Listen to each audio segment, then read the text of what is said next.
साथियों, भगवान कृष्ण ने अर्जुन से कहा था, न ही ज्ञानेन सदृशम पवित्रम ही विद्यते, अर्थात ज्ञान के समान पवित्र कुछ भी नहीं है। ज्ञान को ये सर्वोच्चता देने के बाद उन्होंने एक और बात कही थी, मैव मन अधस्तत्व मयि बुद्धिम निवेशय, यानी ज्ञान विज्ञान को हासिल करने के बाद अपने मन को, बुद्धि को कृष्ण में लगा दो, उनकी भक्ति में समर्पित कर दो। ये विश्वास, ये बल भी एक योग है जिसे गीता के 12वें अध्याय में भक्ति योग कहा गया है। और इस भक्ति योग का सामर्थ्य बहुत बड़ा होता है। भारत का इतिहास भी इसका साक्षी है। जब भारत गुलामी के गहरे गर्त में फंस गया था, अन्याय, अत्याचार और शोषण से पीड़ित भारत अपने ज्ञान और शक्ति पर ध्यान नहीं लगा पा रहा था, तब ये भक्ति ही थी जिसने भारत की चेतना को जीवंत रखा, भारत की पहचान को अक्षुण्ण रखा।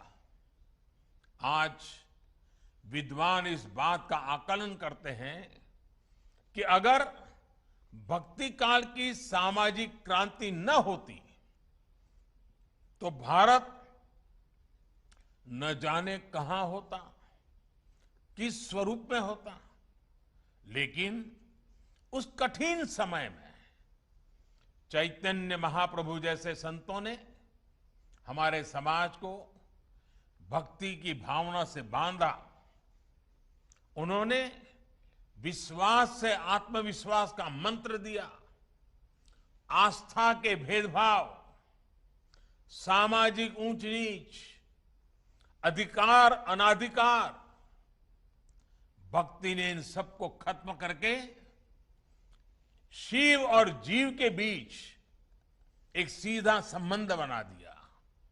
साथियों, भारत के इतिहास का अध्ययन करें तो आप ये भी पाएंगे कि भक्ति की इस डोर को थामे रहने के लिए अलग अलग कालखंड में ऋषि, महर्षि और मनीषी समाज में आते रहे, अवतरित होते रहे। एक समय अगर स्वामी विवेकानंद जैसे मनीषी आए जिन्होंने वेद वेदांत को पश्चिम तक पहुंचाया, तो वहीं विश्व को जब भक्ति योग को देने की जिम्मेदारी आई तो श्रील प्रभुपाद जी और इस्कॉन ने इस महान कार्य का बीड़ा उठाया।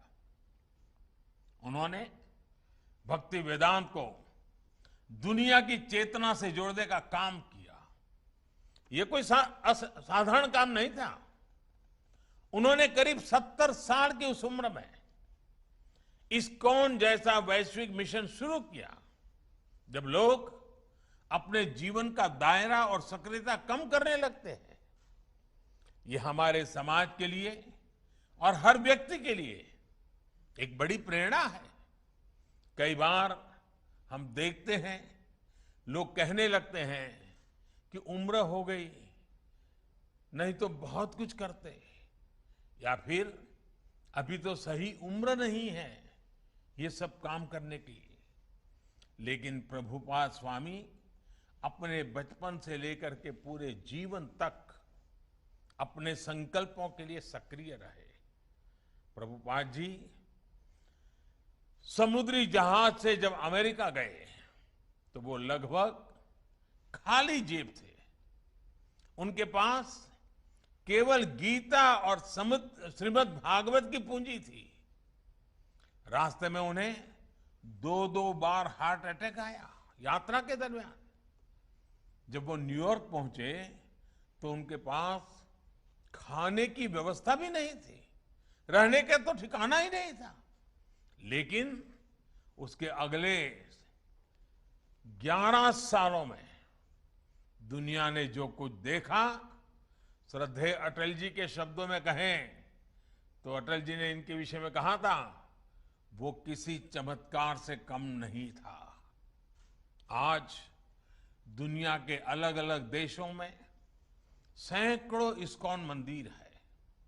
कितने ही गुरुकुल भारतीय संस्कृति को जीवंत बनाए हुए हैं। इस्कॉन ने दुनिया को बताया है कि भारत के लिए आस्था का मतलब है उमंग, उत्साह और उल्लास और मानवता पर विश्वास। आज अक्सर दुनिया के अलग अलग देशों में लोग भारतीय वेशभूषा में कीर्तन करते दिख जाते हैं। कपड़े सादे होते हैं, हाथ में ढोलक, मंजीरा जैसे वाद्य यंत्र होते हैं। हरे कृष्ण का संगीतमय कीर्तन होता है और सब एक आत्मिक शांति में झूम रहे होते हैं।